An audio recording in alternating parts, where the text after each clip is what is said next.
ආයිබෝවන් හැමෝටම හිසේ උකුණන් හිතන කොටත් හරිම කරදරකාරී එපා කරපු දෙයක් නේද? ඉතින් අද අපි කතා කරන්න යන්නේ කිසිම රසායනික ද්‍රව්‍යයක් නැතුව ගෙදරදීම හදාගන්න පුළුවන් හරිම සරල ඒ වගේම ආරක්ෂිත සාර්ථක ස්වභාවික විසඳුම් කිහිපයක් ගැන. ඉතින් ගොඩක් දෙනෙක්ට තියෙන ලොකම ප්‍රශ්න තමයි මේක. කොහොමද මේ හිසකෙස් වලට කිසිම හානියක් කරගන්නේ නැතුව මේ කරදරෙන් ගැලවෙන්නේ කියන එක? හරි, අපි බලමු මේකට තියෙන හොඳම පිළිතුරු මොනවද කියලා. හොඳයි. එහෙනම් අපි කෙලින්ම වැඩේට බහිමු. අපේ පළවෙනි සහ ඇත්තටම බලවත්ම විසඳුම තමයි කොහොම.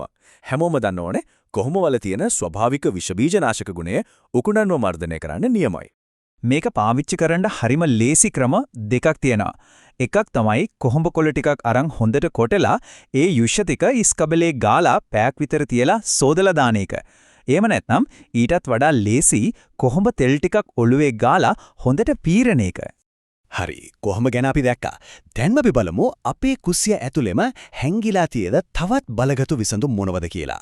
මේවනම් හිතනවටත් වඩා ලේසියෙන් හොයාගන්න පුළුවන් දේවල්. අපේ දෙවනි ක්‍රමය තමයි දෙහි. දෙහිවල තියෙන අර ආම්ලික ගතිය, ඒ කියන්නේ ඇසිඩ් ගතිය උකුණන්ට විතරක් නෙවෙයි, එයාලගේ බෙත්තර, ඒ කියන්නේ ලේඩි වලටත් මරු පහරක් දෙනවා. හරි, මේක හදාගන්නේ මෙහෙමයි. දෙහියුෂ මේස හැඳි දෙකක් විතර අරගෙන ඒකට හොඳට තලපු සුදුලුණු බික් කිහිපයක් දාලා කලවම් කරන්න ඕන. ඊට පස්සේ මේ මිශ්‍රණය හිස් කබලේ හොඳට ගාලා විනාඩි 30ක් විතර තියන්න. අන්තිමට උකුණු පනාවකින් හොඳට පීරලා අයින් කරලා දාන්න. දැන් මේ ක්‍රමය නම් හරිම දක්ෂයි. බලන්න මේකේ වෙන්නේ ද්විත්ව ක්‍රියාවක්.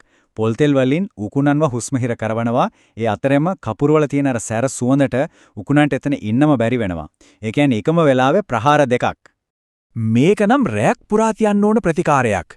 කරන්න තියෙන්නේ පිරිසිදු පොල් තෙල් ටිකකට කුඩු කරගත්ත කපුළු පෙති කීපයක් දාලා මිශ්‍ර කරන එක. ඊට පස්සේ ඒක ඔළුවේ ගාලා මුළු රැයක්ම තියන්න. පහුදා උදේම හොඳට පීරලා ඔළුව සෝදලා දාන්න. අපේ හතරවෙනි ක්‍රමය විනාකිරි. මේකේ තියෙන විශේෂත්වය තමයි අර කෙස් ගස්වල තදින් මැලිලා තියෙන උකුණු බිත්තරේ, ඒ කියන්නේ ලේඩි බුරුල් කරවන එක. එතකොට ඒවා පීරලා අයින් කරන එක ගොඩක්ම ලේසි වෙනවා. මේකත් හරිම සරලයි. විනාකිරි සහ වතුර එකට එක ප්‍රමාණයට අරගෙන මිශ්‍ර කරලා හිස් කබලේ හොඳට ගල්වන්න. විනාඩි 20ක් විතර තියලා අර සිහින් දත් තියෙන පණාවෙන් හොඳට පීරලා අයින් කරන්න. හරි, අපි දැන් ප්‍රතිකාර ක්‍රම ගැන කතා කළානේ.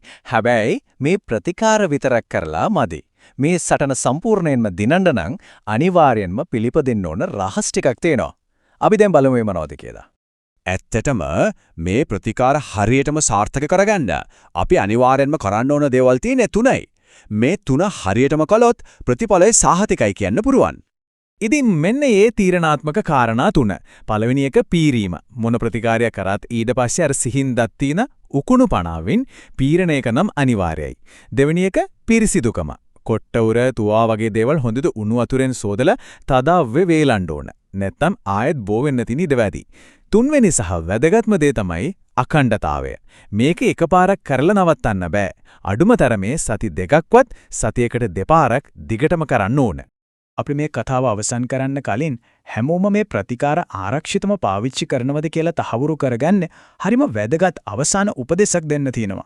මෙන්න මේක ගැන සැලකිලිමත් වෙන්න ඕන. හිස් කබලේ සීරීම්, තුවාල එහෙමත් නැත්නම් අධිකව කැසීමක් තියෙනවා නම් දෙහි සහ විනාකිරි වගේ ආම්ලික දේවල් ගාද්දී දැවිල්ලක් ඇති වෙන්න පුරුවන්. ඉතින් ඒ ගැනත් පොඩ්ඩක් අවධානයෙන් ඉන්න.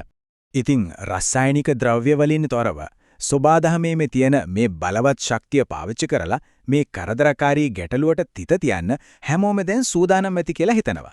මේ සරල ක්‍රම ටික අනුගමනය කරලා බලන්න